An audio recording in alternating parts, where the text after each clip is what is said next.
Hey guys, welcome back to the channel. So, something surprising I just realized is that I've actually been doing these YouTube videos for over 4 years now, which is kind of hard to believe. It doesn't really feel like it's been that long. So I was looking through my YouTube homepage, or my YouTube video page, just sort of see what kind of videos I've done over that period of time.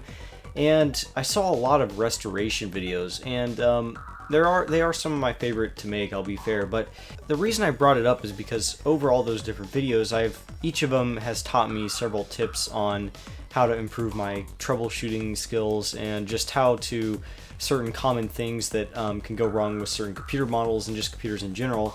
And I figured that I would share some of the tips that I've learned not only from my own personal experience repairing computers for this channel, but also just tips that people have taught me in general from the community, and even a Twitter post recently I did asking for some common issues that you guys encounter with these computers. So today I'm going to present to you 5 of the most common issues I encounter, and apparently you guys also encounter, while taking a look at these vintage computers and trying to repair them and get them working again. But of course, before we get started, I have a quick message from today's sponsor, PCBWay. I just want to take a quick moment out of today's video to mention today's sponsor, PCBWay.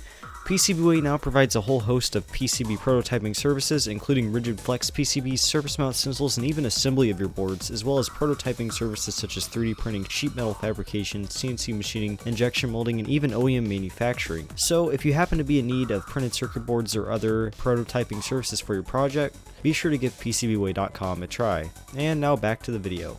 One of the first items on this list I want to start with are floppy drives. Now, since floppy drives have a lot of moving parts and are partially exposed to the outside environment, they are prone to dirt and dust buildup over time. Dust buildup can commonly occur where grease has been applied to help lubricate moving parts within the drive.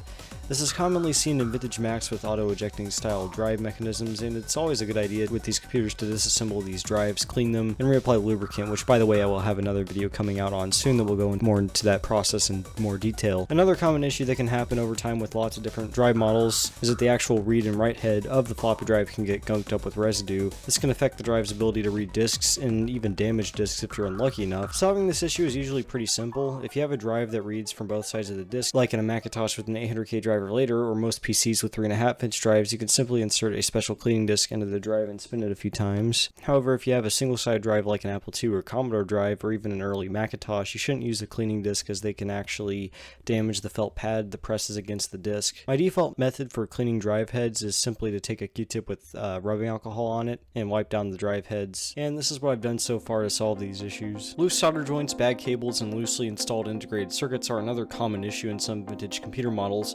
For starters, if you're ever encountering any issues when booting up, or something just doesn't seem right with the way the computer is operating, unless there's a more obvious cause for the problem, one of the first things I always do in this situation is to carefully lift up and reinstall all the socketed integrated circuits. Factors like heat, corrosion, and the computer being bumped around or moved a lot can cause connectivity issues with socketed chips and components, so it's always a good idea to lift them out of the board and reseat them if there are any issues. The same issue can also apply to connectors and cables too, so it's a good idea to reseat those as well. On the topic of heat and how it affects things, internal power supplies and also certain computer models that have built-in monitors or other components that generate lots of heat can experience broken or flaky solder joints on PCBs. So if you ever have a computer that is known to run really warm and it flakes out or starts working whenever it is bumped, this is likely your issue. Next up on the list here are faulty RAM chips, and this is another common issue you can run into, especially with earlier 8-bit systems. A good reason to believe you may have a bad RAM chip is if the computer displays random garbage on boot up or certain programs aren't working correctly. Some computers like the Apple II even have a system checking software that will built directly into the ROM that will check the RAM chips too if you are running into weird issues.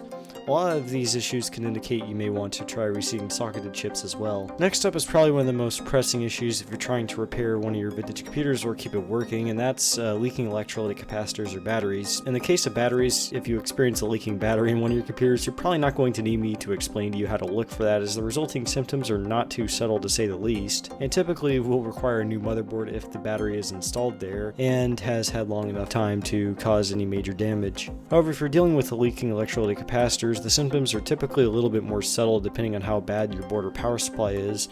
Typically, it's a good rule of thumb to replace electrolytic capacitors in vintage computers and their related accessories regardless of whether you're experiencing any issues yet or not, especially if it's from the 90s or early 2000s. However, if you haven't recapped your computer or accessories and you start to notice the computer acting funny, whether that be not booting or having any sound, or if it's a monitor, you may start to notice weird issues with screen color and geometry, then it's time to replace those capacitors and clean the board before anything worse can happen.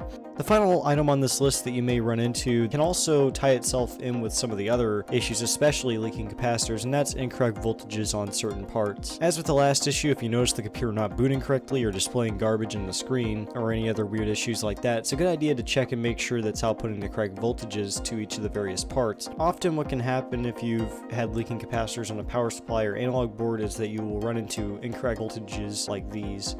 So that's pretty much it for today's video. Those are all the tips I wanted to show you guys today, and hopefully those will at least get you started in trying to fix a computer of some variety.